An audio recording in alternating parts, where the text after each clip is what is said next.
చాలు.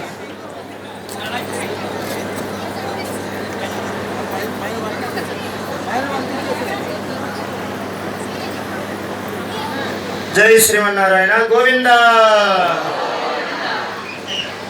అది మీ దగ్గరికి పంపాలి అని చెప్పి పూలబంతిగా తయారు చేసి పంపించారు. మా దగ్గరికి దారం వస్తుంది.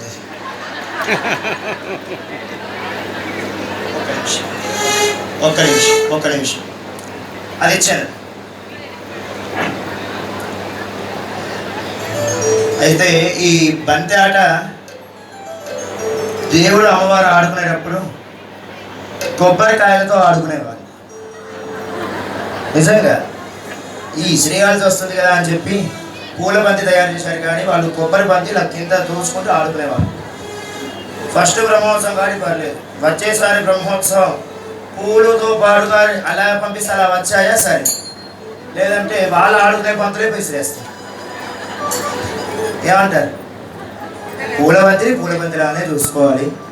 స్వామికి కళ్యాణ మహోత్సవంలో ఇలా జరిగే సన్నివేశాలన్నీ చాలా అందంగా, ఏదో తలంబ్రాల వరకు కళ్యాణ తంత్రం, తలంబ్రాల తర్వాత జరిగేటటువంటివన్నీ కూడా మన ఆనందంతో చేసుకునేటటువంటి ఒక కార్యక్రమాలు.